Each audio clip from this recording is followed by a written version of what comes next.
சிவபெருமான் சாம்பா பூ, தாழம்பூ போன்றவற்றை படைக்கக்கூடாது. ஏனெனில் இந்த பூக்கள் பிரம்மாவுடன் இணைந்து பொய் கூறியதால் பாவம் செய்துள்ளது.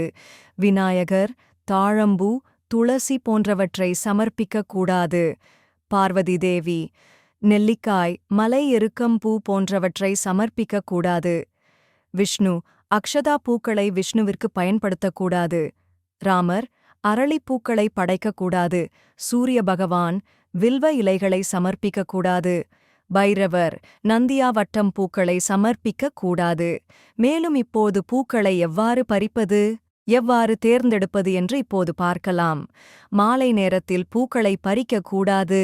பூக்களை பறிக்கும்போது கண்டிப்பாக செடிக்கு நமது நன்றியை தெரிவிக்க வேண்டும். பூக்களை பறிக்கும்போது மந்திரம் ஓதிக்கொண்டு செய்வது நல்லது. நிலத்தில் உதிர்ந்த பூக்களை எடுக்கக்கூடாது. வாடிய தூசி படிந்த மலர்களை பறிக்கக்கூடாது. மலராத பூக்களையும் பறிக்கக்கூடாது. நன்றாக மலர்ந்த பூக்களை மட்டுமே பறித்து படைக்க வேண்டும்.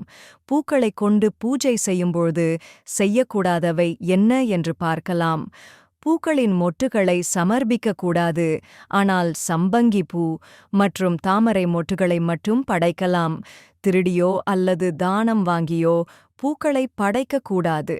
முழு வீடியோவிற்கு கீழே உள்ள லிங்கை கிளிக் செய்யவும். மேலும் ஆன்மீக வீடியோக்களுக்கு குங்குமம் டிவி சேனலுக்கு சப்ஸ்கிரைப் செய்யவும். நன்றி.